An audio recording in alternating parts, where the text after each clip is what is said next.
Hello বন্ধুরা, আমি বললি না আজ রাইতে 3টা স্বপ্ন আছি, তো এটা 2 নম্বরটা বলছি।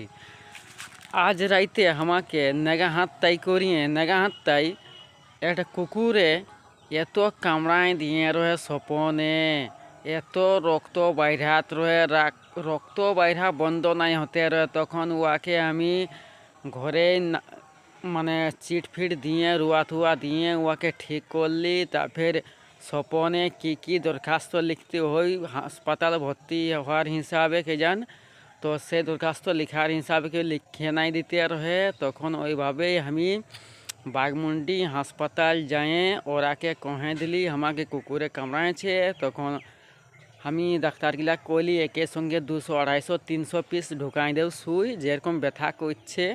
তখন কইছে তুই কি পাগল? তো আমি পাগল নাই, ব্যথাটার হিসাবে আমাকে তাও ভালো লাগবে কইছি। সুই যদি বেশি পড়ে তো কইছে সুই দিতে হবে কইছে, আজ দিছি কইছে। তারপর কবে যাতে কইলো স্বপনে নাইখে মনে এগুলা। তো স্বপনের জিনিস অনেক লোকের মানে স্বপ্ন আইন কিন্তু সকালে মনে নাই থাকে, কিন্তু আমার 100% মনে থাকে। আর এটা যদি তোদের পেনলার মধ্যে যদি কোনো বুঝছো, তো তোমাদের যদি ওইরকমভাবে যদি কোনো মেশিন আছে, মানুষটা পেনলা গল্প করছে কি সত্য গল্প করছে, এটার হিসাবে তোরা চেক করার হিসাবে মেশিন আনতে পারিও।